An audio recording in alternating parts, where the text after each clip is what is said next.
Welcome back everyone to Living the Dream. This is just a short series on our recent mini cruise on Cunard's QM2. So what's coming up? 2 nights in Southampton in 2 different hotels, a walk round the ship inside and on deck, the famous Cunard afternoon tea, Ibiza vibes in Blankenberg, some of the food we ate on board, and finally our views on Cunard and would we return. So hello to you and welcome back. It's great to be back. Sorry it's taken a while, but to be fair we haven't actually done anything since our Christmas one. We really haven't been anywhere or done anything. I was quite poorly May and June. We was going to do a few sort of weekends away, that sort of thing, but it never happened. I got really bad COVID and it turned into a respiratory infection and I was really quite ill, so we haven't done an awful lot at all really. So this was probably our first thing since Christmas. It was the first time on QM2. In fact, it was the first time on any Cunard ship. We only done it because we wanted to sort of try out a new cruise line. It was a 3-day mini cruise going to Zeebrugge. We've been there before. To be fair, it wasn't really about going to the place, it was about the ship. We went with some company with our friends, so it's quite difficult to film, which I mean it was lovely going with friends, but it's quite difficult to film when you're with other people because you don't want to get in their face and spoil their enjoyment. So you'll get the idea of the feel of the ship hopefully for what I actually did do. We started off in Southampton. We stayed in 2 separate hotels purely for reasons of traffic. The ship didn't go until the Tuesday, so we always go the night before. But if we'd have gone the night before, we'd have come down on a Monday, which would have been an absolute nightmare for traffic. So we decided to do another night. So first night we stayed in the Voco, which is the old Holiday Inn that's just been refurbed. And then we'd already booked months ago when we booked the cruise, the Leonardo. So we've done that. I'm not sure whether that was a good idea or not, but it is what it is. I've done a couple of tours around, just small mooches around the bedroom. I mean, I'm not doing full hotel tours. I'm not doing full ship tours. If you want those sort of things, then please look for the professionals. You've got Cruise Monkeys, you've got Travel Blog Jamie, you've got Paul and Carol Love to Travel. They're the professionals. Watch them for proper ship tours and stuff like that. This is just our holiday and our feel for what we think of ships and hotels and stuff.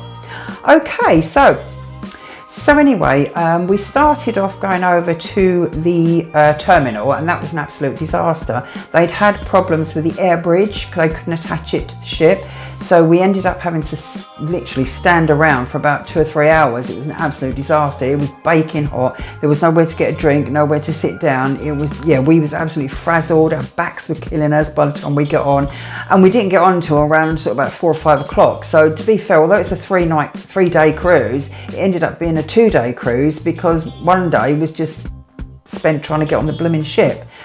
Anyway, once we got on it, we went to our cabin. It was an outside cabin, porthole.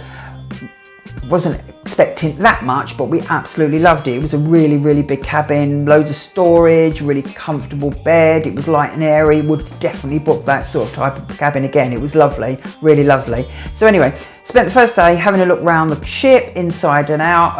I've put inside footage on this episode, and then the next episode I'll put the outside footage on.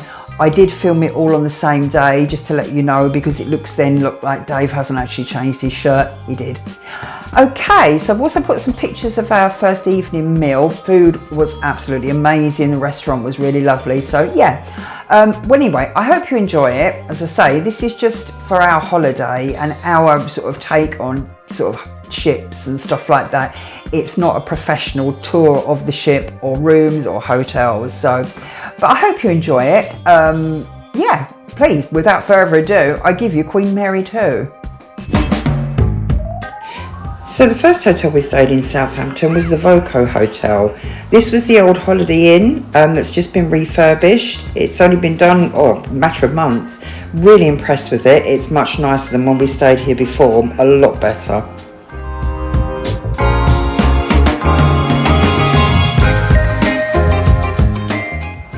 So what was the room like? It was really lovely. We're really impressed. I mean, we only stayed here for one night.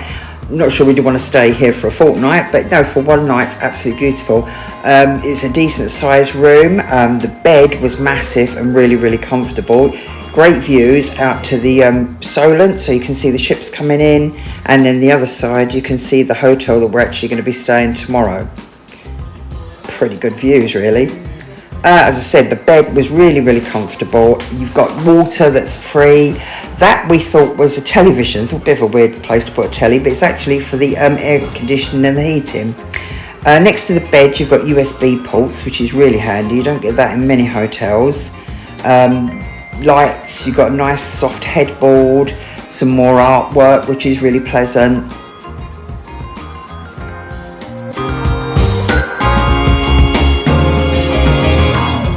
So you've got your normal tea and coffee making facilities, very good quality as well. You've got coffee bags, and the hot chocolate was to absolutely die for. It was really lovely. You've got some more under storage. You've got a little mini bar. Above that, you've got some more storage. You've got some hanging space. It's okay for sort of shirts and that. If you wanted to hang any long stuff, it's very, very small. You've got an iron and an ironing board in there, which is handy if you needed to run anything over with the iron. A safe. And then the bathroom. Bathroom was absolutely lovely. Excuse the mess, I had an argument with the tube of toothpaste. But yeah, really done beautifully. Much nicer than when it was the Holiday Inn. The tiles and the artwork are gorgeous, absolutely gorgeous. Shower was amazing. It was really hot, really powerful, lovely. Couldn't fault it at all. And the free toiletries, really nice. Never heard of them before. Apothecary, never heard of them, but they was absolutely lovely. A nice mirror to do your makeup in. I mean, there's not much more you could ask for, really. It's for one night. It was amazing.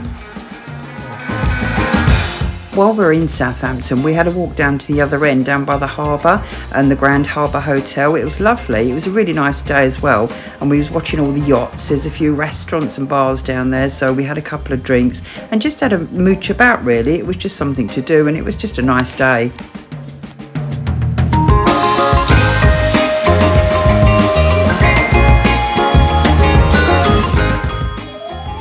So the second hotel we stayed in was the Leonardo Royal Grand Harbour, which is really nice. It's a lovely hotel. We stayed here at Christmas.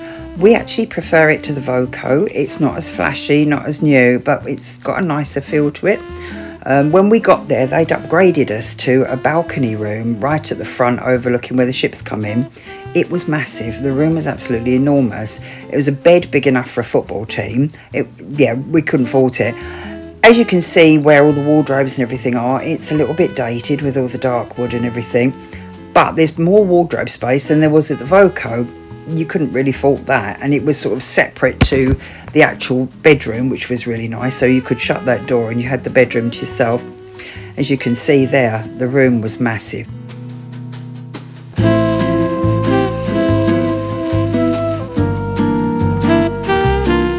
So the bathroom, again, not quite as flashy as the Voco, but there was absolutely nothing wrong with it at all. It was clean, it was compact, decent sized shower, which was hot and powerful, nice fluffy towels, and our favourite White Company toiletries that you get free in Noir, which is my absolute favourite. I absolutely love that. But so yeah, all in all, couldn't really fault it. If you're enjoying what you see, why don't you just go ahead and subscribe? It doesn't cost anything, and it's just a tap of a button, and you'll get notified when we put some more stuff out. Thank you.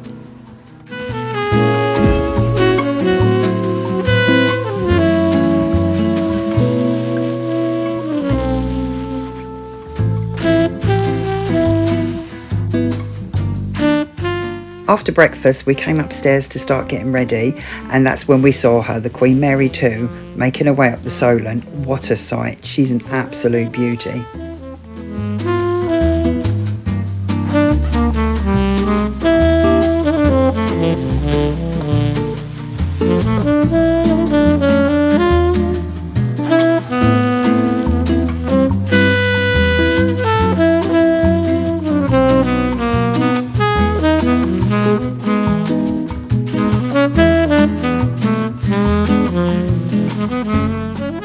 You have have to admit, she's a stunning looking ship.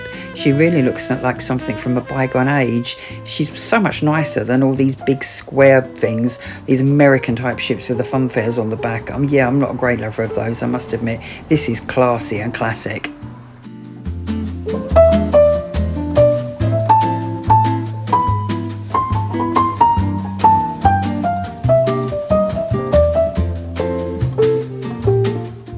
By now we were getting really excited and couldn't wait to board her. Unfortunately, when we finally got over to the Mayflower terminal, they was having problems. We managed to get checked in and we was waiting to board when they said that there was going to be a delay due to the air bridge not being attached to it or something. We stood there for about 3 hours. It was a blooming nightmare, I must admit. When we finally got on board, we was frazzled.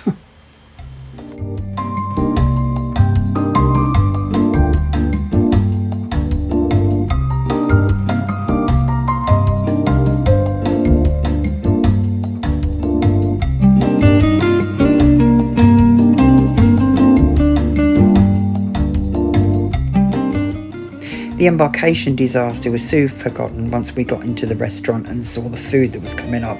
Absolutely amazing, couldn't fault it. The food, the service, everything about it was absolutely 5-star.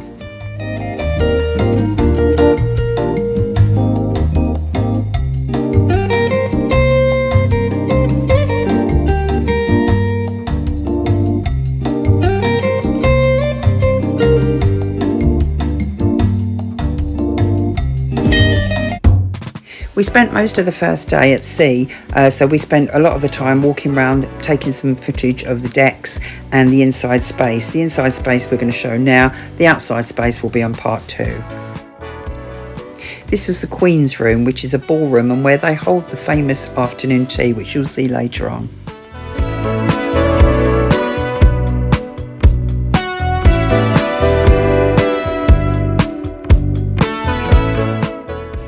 This was the Britannia restaurant where we used to eat every night, one of the main dining rooms, absolutely stunning.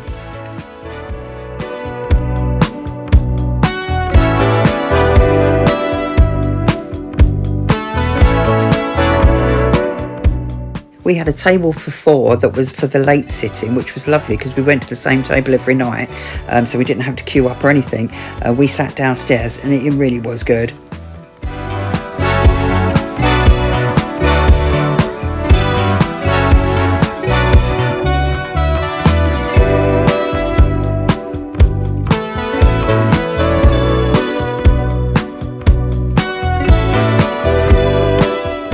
This was the champagne bar. We never actually got a chance to sit in there.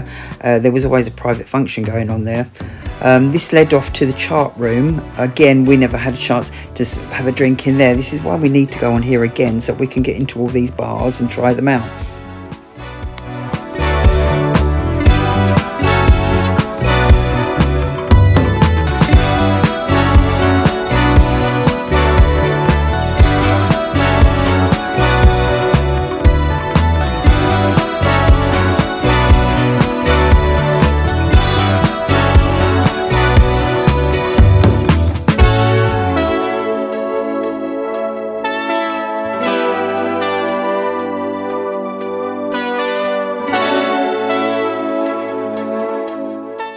One of the things that did impress us was that near enough every bar you went into of an evening had live entertainment. You don't normally find that on many ships.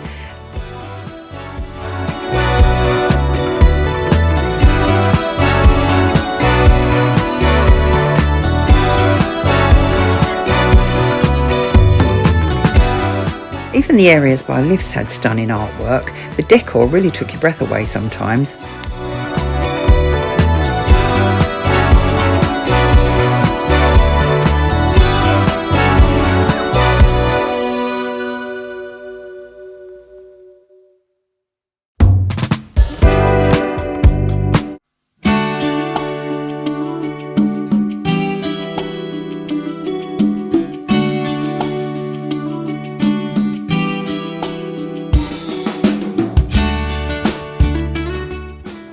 Another thing, there was always somewhere that you could stop and have a snack and take a weight off your feet.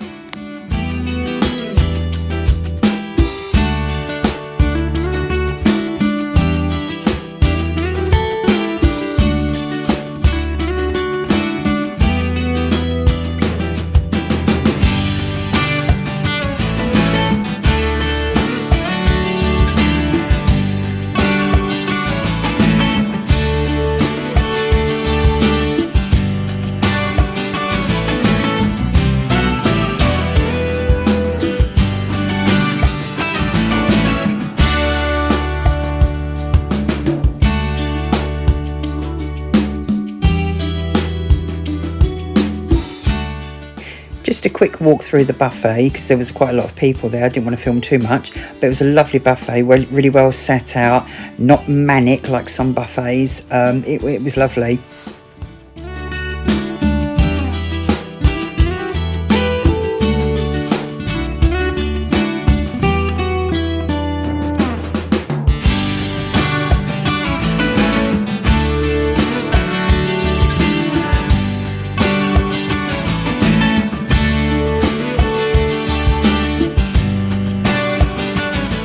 This was the Corinthia Lounge, which we spent most of our time actually. During the day they had entertainment, they had quizzes. One we took part in, which we'd done really well actually. And of an evening we'd come in here and have a couple of drinks before we went to dinner. It was a lovely relaxing lounge. The staff were amazing, really loved it here.